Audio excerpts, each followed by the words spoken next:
News 28 मराठीमध्ये आपले स्वागत आहे। आजच्या मोठ्या बातम्यांबद्दल बोलूया। लालबावट्याने शिमगा मोर्चाच्या माध्यमातून प्रशासनाची केली कानउघडणी।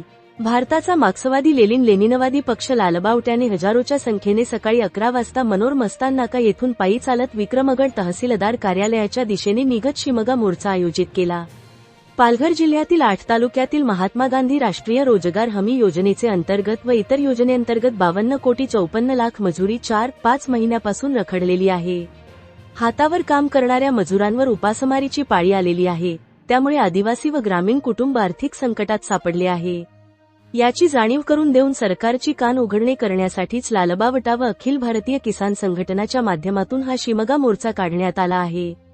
निवेदनाच्या माध्यमातून प्रलंबित मजुरीवर 0.5% प्रतिदिन व्याज येथे 15 दिवसात मजुरांच्या खात्यावर जमा करावे।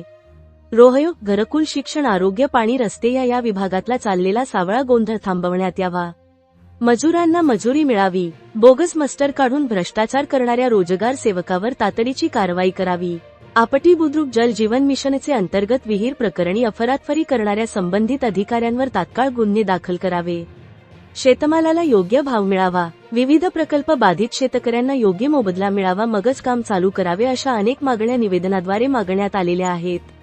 वार्ताहर आय न्यूज 28 मराठीसाठी प्रणय प्रभाकर पाटील, पालघर जिल्हा ब्युरो चीफची रिपोर्ट। त्या संदर्भात विक्रमगड पोलीस स्टेशनचे पीआय साहेब, तहसीलदार, बीडीओ आणि पालघर जिल्ह्याचे एसपी साहेबांनी रात्री आपल्यासोबत चर्चा केली होती। त्यांनी आपल्याला शब्द दिला होता की तुम्ही जास्ती लोक जमा करू नका, तुम्ही लोक थोडंफार चाला 1-2 किलोमीटर, त्याच्यानंतर तहसीलदार आणि मागण्यांच्या संबंधित सर्व अधिकारी तुमच्याशी चर्चेला येतील आणि तुमच्या मागण्या रास्त्यावर त्या सोडवतील। मात्र आताच पोलिसांच्या मार्फत आपल्याला निरोप आलेला आहे की तहसीलदाराला प्रचंड माच झाली, माच, आणि तहसीलदार सांगतो की मी त्या ठिकाणी येणार नाही। म्हणून पालघर जिल्ह्यातील सर्व आपल्या झेंड्याला मानणारी लोक, आपल्या पक्षाचे सभासद यांनी संध्याकाळपर्यंत या ठिकाणी मोठ्या संख्येत या आंदोलनात सामील व्हायचं आहे। आणि भूमिपुत्र एल्गार संघटनेची लोक असतील, बाकीच्या सर्व संघटनेच्या पक्षाच्या लोकांना सुद्धा आम्ही आवाहन करतो की ही लढाई आपल्या अस्तित्वाची आहे।